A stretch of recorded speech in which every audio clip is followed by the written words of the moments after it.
Bonjour et bienvenue dans ce tutoriel sur la création de Custom DLC pour Rocksmith 2014. Tous les liens outils utilisés dans ce tuto seront dans la description de la vidéo. L'outil qui, à mon avis, est indispensable s'appelle Guitar Pro 8. Guitar Pro 8 est un logiciel d'édition de partitions qui vous permettra de créer des arrangements pour les instruments de votre choix. Donc guitare, basse, batterie, synthétiseur, etc. Vous pouvez utiliser Guitar Pro pour créer des tablatures, des partitions de chansons que vous souhaitez inclure dans votre Custom DLC. Sur guitarpro.com, vous êtes en mesure d'acheter Guitar Pro 8. Il n'est pas nécessaire pour le tutoriel, évidemment. Vous pouvez utiliser Tox Guitar ou Guitar Pro 5, 6 ou 7. Il faut au moins avoir Guitar Pro 5 au minimum. Vous aurez aussi besoin de Editor on Fire, qui est un puissant éditeur de pistes qui vous permettra de créer des arrangements pour vos chansons. En tant que tel, la façon que ça fonctionne, c'est que nous allons prendre des fichiers Guitar Pro et les importer dans Editor on Fire. La bonne nouvelle, Editor on Fire est portable, donc on peut le télécharger. Donc, je viens de décompresser l'archive d'Editor on Fire. On va transférer Editor on Fire dans un dossier safe qu'on va se souvenir. Je vais utiliser Documents. Donc, dans Documents, j'ai un nouveau dossier Editor on Fire. Il y a un Example Song qu'on peut supprimer. Et puis, je conseille de créer un dossier qui va contenir toutes vos chansons. Donc, on va créer un nouveau dossier. On va le nommer underscore songs. Le underscore sert simplement à mettre le dossier en premier dans la liste. Donc la configuration d'Editor on Fire est complétée pour le moment. Nous allons y revenir plus tard. Vous aurez également besoin de DLC Builder, un outil qui vous aidera à convertir vos pistes en un format compatible pour Rocksmith 2014. J'ai mis dans la description le lien vers DLC Builder version 2.2.0. C'est la plus récente version au moment de faire le tutoriel. Donc je suis sur Windows, donc je vais prendre la version Win en format EXE. Une fois téléchargé, ouvrir l'installateur. Si vous avez cette boîte, simplement exécuter.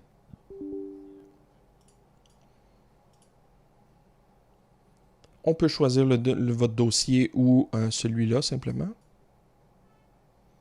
On peut créer un lien sur le bureau et procéder à l'installation. On peut décocher View README et ne pas démarrer Rocksmith 2014. Pour terminer, assurez-vous d'avoir Wwise, le moteur audio utilisé par Rocksmith 2014 pour assurer la compatibilité des créations des DLC créées par DLC Builder. Pour ceci, il faut créer un compte sur Audio Kinetic. J'ai déjà un compte, donc je vais simplement me connecter. Une fois connecté, on peut télécharger le launcher. Une fois téléchargé,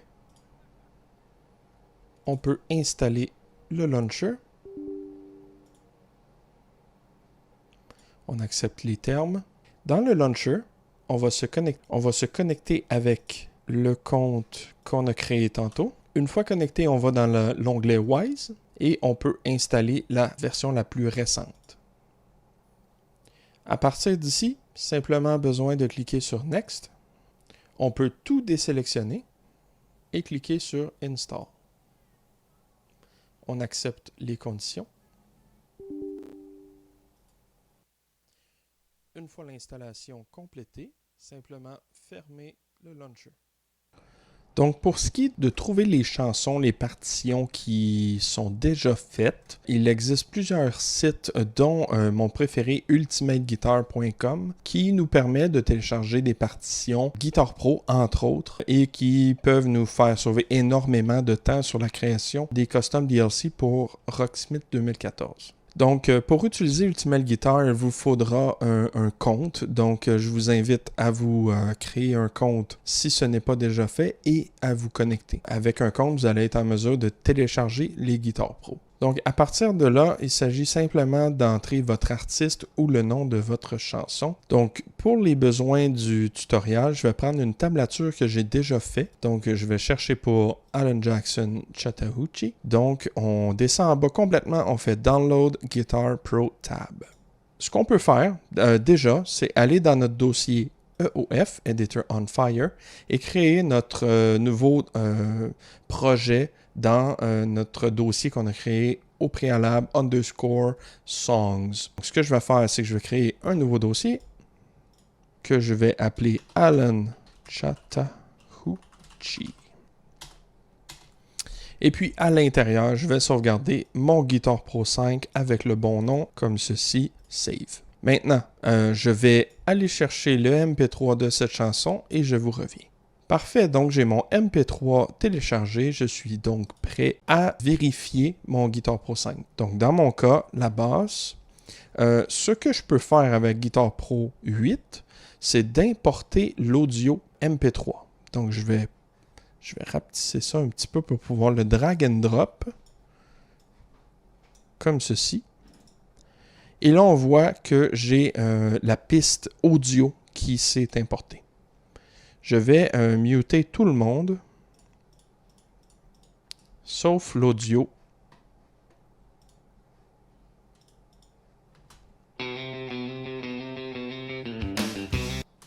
Donc, ce que je peux faire simplement, c'est venir aligner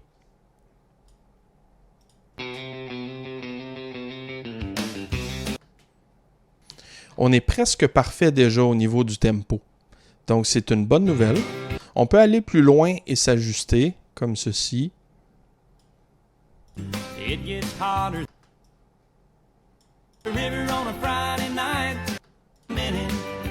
À première vue, ça semble assez bien au niveau de la synchronisation.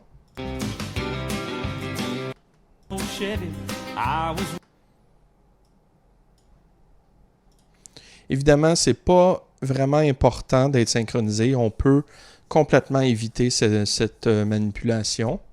C'est principalement pour valider que toutes les sections sont les mêmes.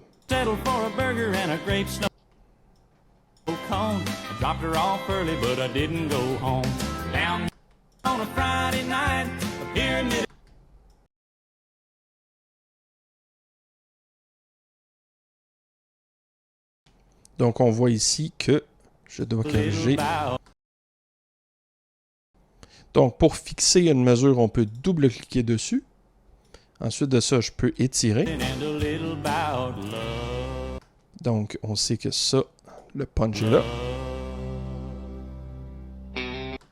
Et il repart ici.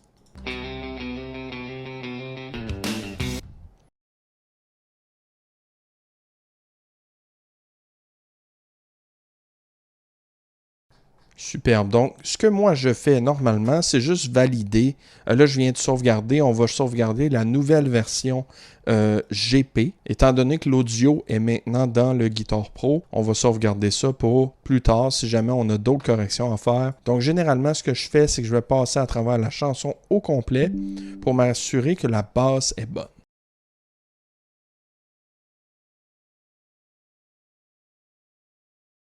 Si jamais vous avez besoin d'entendre mieux la basse, ici, il y a des filtres. Donc, on peut faire Bass Enhance, qui va faire que la bass va être beaucoup plus forte dans le mix.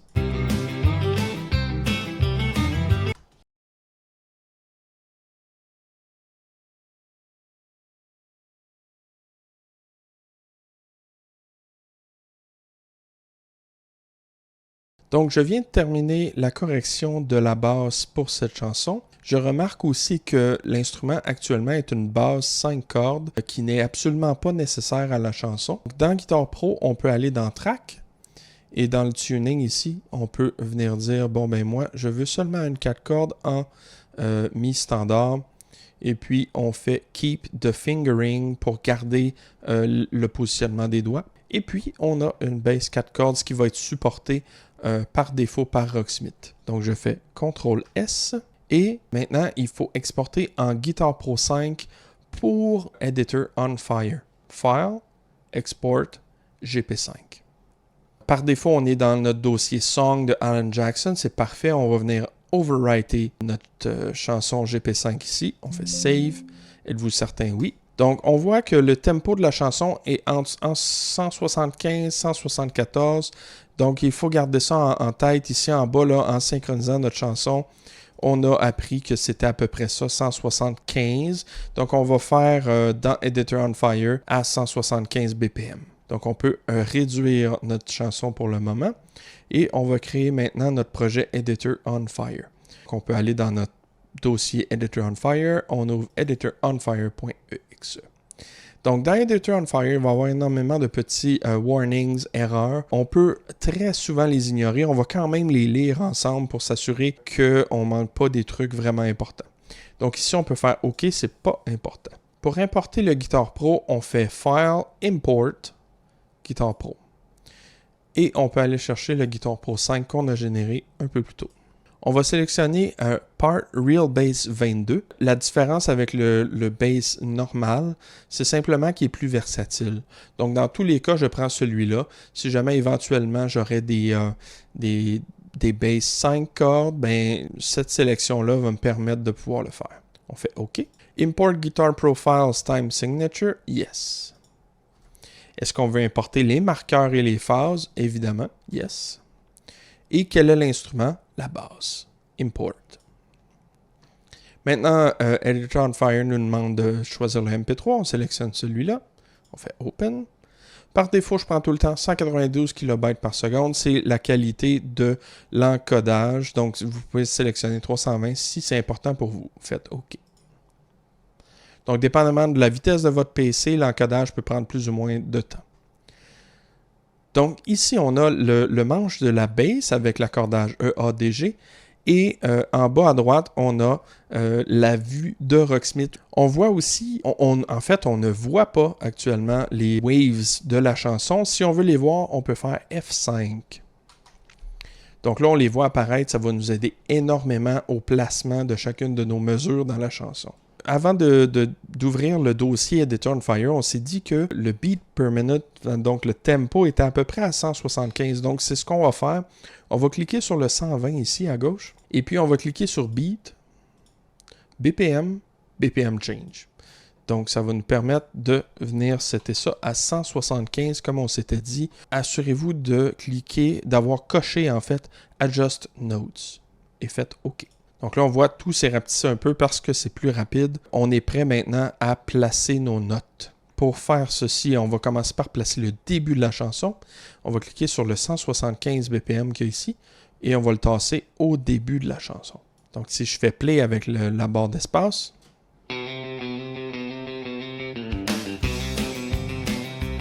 donc là, vous voyez, les notes apparaissent ici. Par contre, on ne les entend pas. Donc, on n'est pas à 100% sûr à savoir si notre note elle est bien placée au niveau du timing. Pour nous aider à ça, on peut cliquer sur la lettre C sur le clavier et on va entendre des claps à chaque note.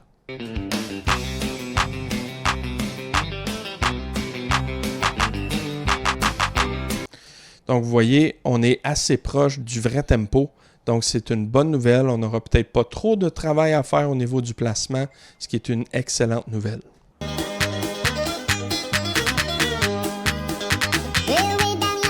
OK, ici, on voit là, que ça commence à décaler. Donc, ce qu'on va faire, c'est qu'on va revenir un peu plus tôt. On va venir placer, par exemple, celui-là ici.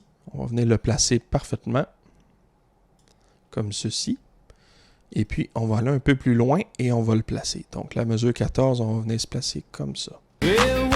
Et puis là, on écoute. Évidemment, le plus important, c'est d'écouter les claps pour s'assurer que ça fit avec le tempo.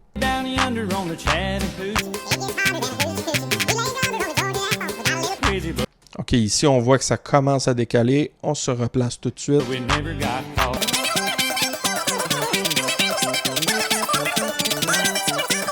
Il ne faut pas virer fou non plus avec le placement des notes. J'ai remarqué un peu avant, si on recule, que certaines notes étaient un petit peu off, comme ici.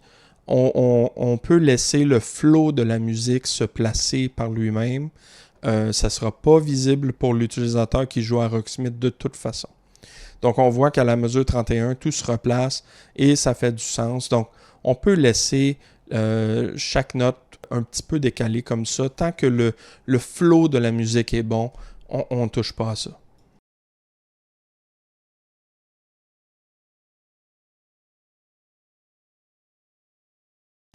OK, ici, on arrive à un changement de tempo assez important. Donc, chose à noter, on pourrait venir replacer ici, On va l'écouter, vous allez comprendre. Ralentissement ici, donc il faut tout étirer. Il faut faire très attention pour pas tout étirer la chanson. Donc il faut venir se placer quelque part. Donc ici par exemple, je viens de bouger juste un petit peu, ça vient de me créer un encre. Donc ici on voit 175 BPM. Donc à partir d'ici, tout ce que je vais bouger après, comme ça, oups, c'est bizarre ça. On fait un CTRL-Z évidemment. Donc, tout ce que je bouge, vous voyez, ça n'affecte aucunement ce qui se passe avant. Donc, c'est une bonne chose. On ne veut pas que ce qu'il y a avant, qui est parfaitement placé, soit bougé. Donc, là, on peut venir placer le changement, le ralentissement en tant que tel. On vient se placer à peu près comme ça.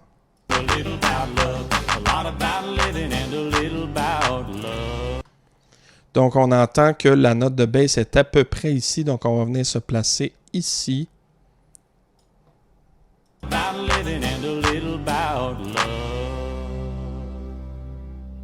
À 194, la guitare repart, donc on peut venir se placer là.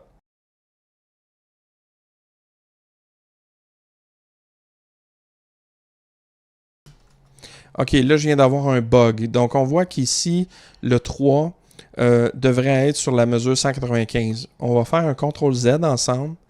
Évidemment, Editor on Fire est un vieux logiciel, bug très souvent, donc il faut être assez prêt à faire des CTRL-Z. C'est super important. Donc, on fait CTRL-Z. Encore une fois. Et là, on voit 95 est venu se replacer. Donc, on a juste à répéter la procédure comme ceci. S'assurer, regarde, 95 est ici. C'est parfait, c'est ce qu'on veut. On reteste. Il faut être très attentif aux bugs que Editor on Fire peut nous donner.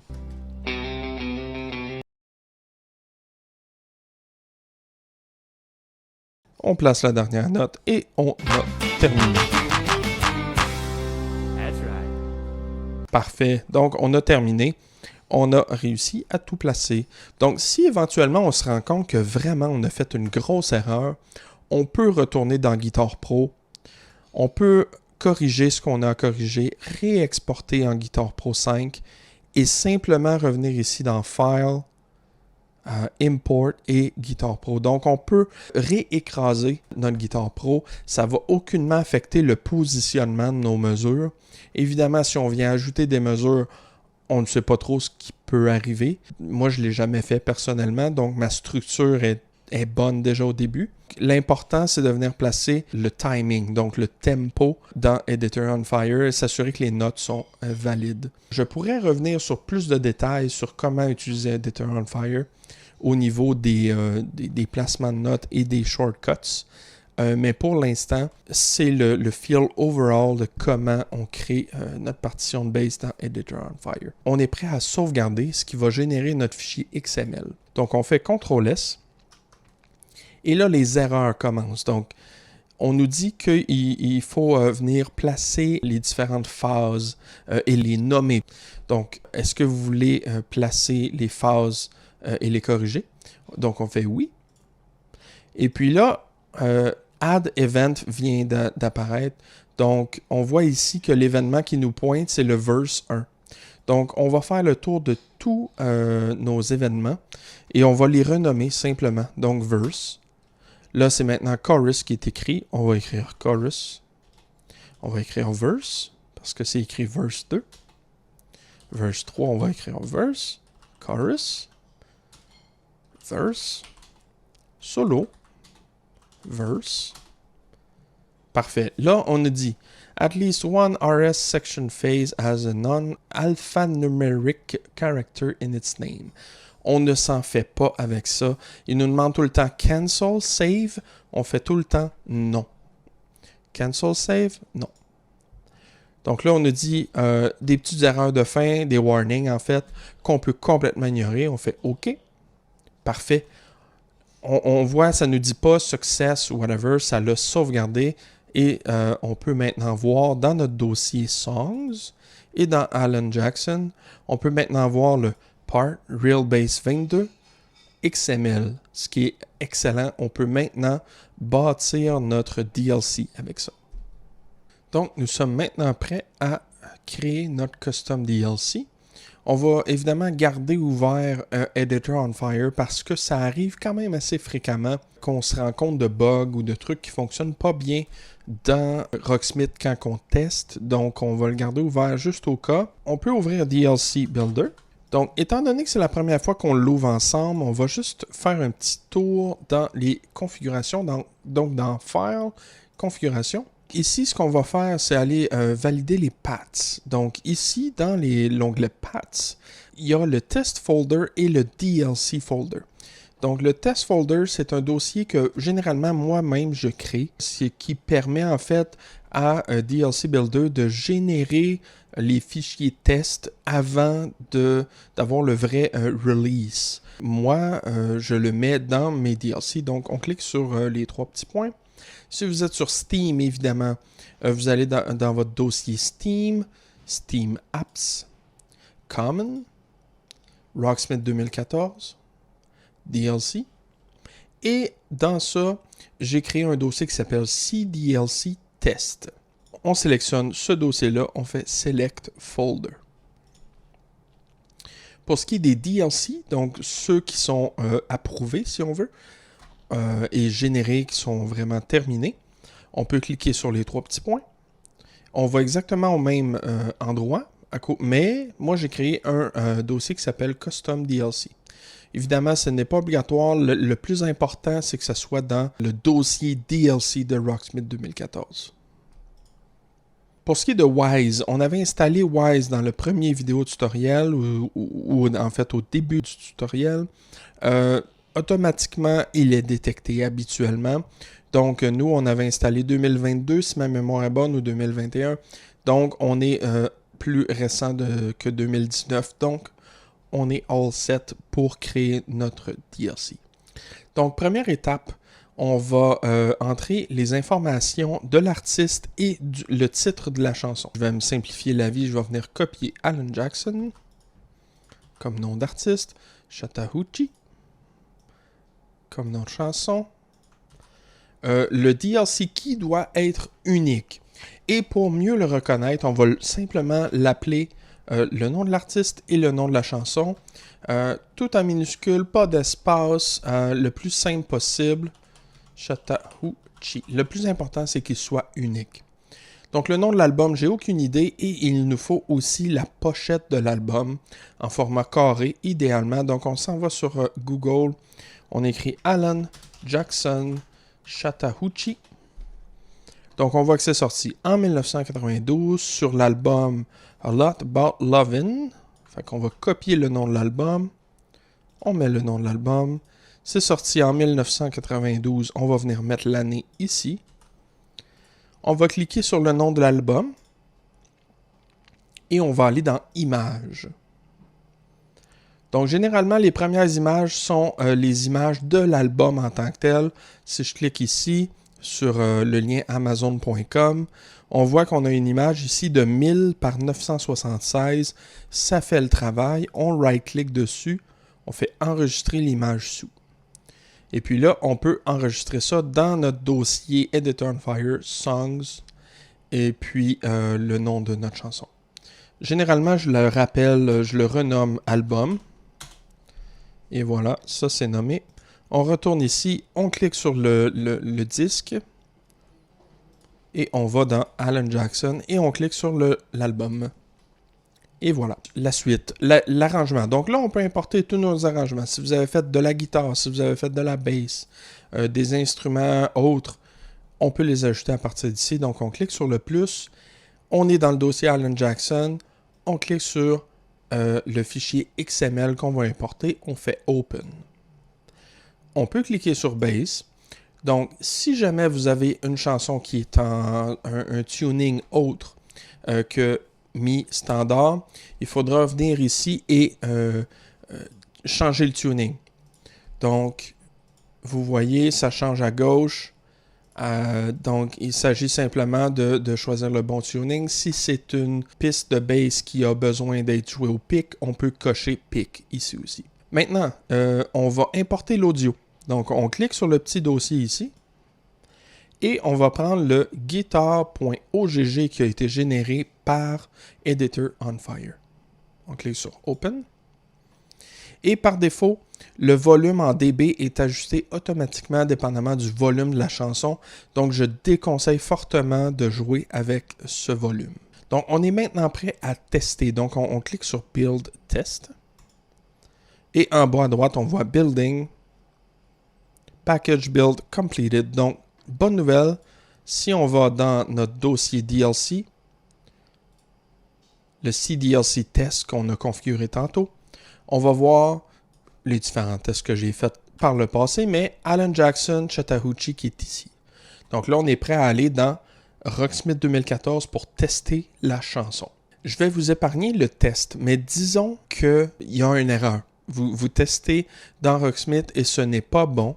Il y a une erreur. Donc, il s'agit de refaire une certaine partie du processus. Donc, disons qu'il y a une erreur. On retourne dans Editor on Fire. On fait nos modifications. On save, on repasse à travers tout le processus de sauvegarde.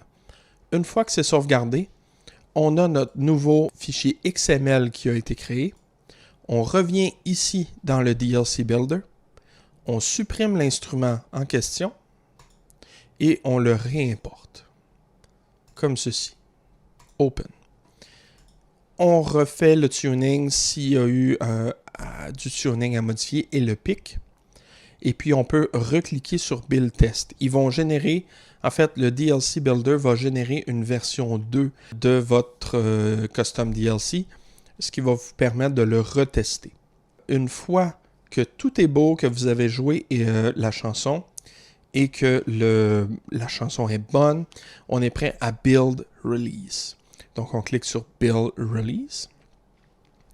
Et lorsque c'est complété, on voit dans notre dossier Alan Jackson les deux fichiers pour PC et pour Mac qui ont été générés. On a maintenant un Custom DLC fonctionnel. On est maintenant à la dernière étape qui est l'upload vers Custom Forge. Donc, pour ce qui est de l'upload vers Custom Forge, je conseille de garder le DLC Builder ouvert parce qu'on va copier les différentes données qui sont déjà présentes. Donc, je vais me connecter à mon compte Custom Forge. Dans votre compte Custom Forge, il y a une section ici, Creators et Submit CDLC. Donc, on peut cliquer sur ça. Et on a un formulaire ici qui nous permet d'uploader notre nouvelle chanson. On peut ouvrir le Custom DLC et commencer à copier les différents éléments. Donc, artiste, le titre de la chanson, l'album, album art. Ça, c'est un côté un petit peu triste, c'est que Custom Forge ne host rien. Donc, ce que je veux dire par là, c'est que on ne peut pas uploader une image sur Custom Forge. Il faut lui donner un lien vers l'image. Donc, ce qu'on avait trouvé tantôt comme image, on va retourner à ça pour copier le lien de cette image. Donc, on resélectionne l'image ici, on fait right-click dessus et on fait copier l'adresse de l'image. On retourne dans Custom Forge et on colle. Évidemment, on fait Preview pour s'assurer de bien voir l'image. Si on ne voit pas l'image, l'URL n'est pas valide. OK, on peut continuer le formulaire. Donc, l'année, 1992. Version 1. Si éventuellement, vous avez des commentaires comme quoi c'est pas bon, eh bien, vous pouvez revenir ici et modifier votre version. Donc, les gens vont recevoir une notification comme quoi il y a une nouvelle version. C'est assez pratique d'avoir ça. Ici, on a la duration. Donc, c'est inscrit ici. On voit 02:28. Donc, 2 minutes 28. Il faut y aller au format qui est inscrit ici. Donc, HH pour l'heure, MM pour les minutes et SS. Donc, on va écrire 00:02:28. Je vais juste aller valider 2 minutes 28. C'est valide. Parfait. Audio type, on garde ça MP3. Music vidéo. On va retourner sur Google. On copie l'URL ici en haut. On va venir le coller ici. Là, il faut être attentif parce que c'est un peu complexe. Donc, l'URL qu'il y a ici n'est pas valide pour pouvoir ouvrir dans un pop-up dans Custom Forge. Donc, pour pouvoir mettre le music vidéo, il faut formater l'URL en retirant les www suivis du point, comme ceci. Donc, on a https://youtube.com. On retire le watch. On le remplace par mbed. Et on retire point d'interrogation, v égale, et on met un slash. Maintenant, notre URL est valide pour CustomForge. Ça semble excessivement compliqué pour les gens qui ne sont pas habitués à ça. Ne vous en faites pas, le music vidéo n'est pas obligatoire, vous n'êtes pas obligé de mettre ça si jamais vous trouvez ça trop complexe. Maintenant, pour ce qui est des arrangements, donc vous allez sélectionner les tunings pour tous les arrangements que vous avez créés. Personnellement, c'est que de la bass, donc E standard normal. On peut sélectionner un genre, donc là ici c'est du country. On peut sélectionner un sous-genre, je vais choisir Classic Country. On peut venir mettre des tags optionnels, évidemment. Si vous avez la 5 cordes ou si quelque chose de spécial, vous pouvez venir le mettre. Personnellement, je mets assez rarement quelque chose dans les tags, sauf si c'est pour les 5, si c'est pour une bass 5 cordes. Pour ce qui est du Download Links, personnellement, j'utilise Google Drive pour hoster mes 2 fichiers. Donc, je vais vous montrer comment configurer votre Google Drive pour accueillir vos différents fichiers. Donc, on va ouvrir un nouvel onglet. On va aller sur Drive. Et puis, moi, j'ai un dossier qui s'appelle Rocksmith Custom DLC. On va aller dedans. Et dedans, on a tous mes dossiers des chansons que j'ai mis depuis le début. Donc, on va créer un nouveau folder. On va l'appeler Alan Jackson. Et là, Chattahoochee, j'ai aucune idée comment écrire ça. Je vais aller le copier. Chattahoochee, comme ça. On crée le nouveau dossier. On entre dedans. On va dans le dossier Chattahoochee et on va prendre les 2 fichiers, donc pour Mac et pour PC, et on va drag and drop dans notre nouveau dossier. Une fois que ça c'est fait, on peut revenir en arrière et chercher Alan Jackson. Ah, ok, le premier ici. On va right-click dessus, donc clic droit, Share et Copy Link. En français, ça devrait être partager, copier le lien. En cliquant, on voit ici Link Copied. On peut cliquer sur Manage Access, ça devrait être gérer les accès. Et puis, ce qu'on va faire, c'est restreindre. On va retirer ça. On va changer ça pour n'importe qui a le lien. Parfait. Donc là, ce dossier est accessible par n'importe qui a le lien. Donc, on est en mesure de copier le lien et de venir coller ça pour Windows et pour Mac. Si vous avez des notes d'auteur, il faut les inscrire ici. Généralement, je mets le lien vers le Discord de la communauté Québec Rocksmith. Et s'il y a différentes notes en lien avec cette partition-là. Pour l'instant, je ne vais rien mettre. On fait Submit Custom DLC. Et voilà, vous avez créé votre premier Custom DLC. Il est maintenant accessible. Donc évidemment, si vous avez des questions, n'hésitez pas à m'écrire en commentaire vos questions. Je vais faire de mon mieux pour y répondre. Je vais aussi mettre en commentaire le lien vers le Discord de Rocksmith Québec. Évidemment, si vous n'êtes pas québécois, vous êtes le bienvenu quand même. L'important, c'est d'être francophone. Et puis, merci d'avoir été là. À la prochaine.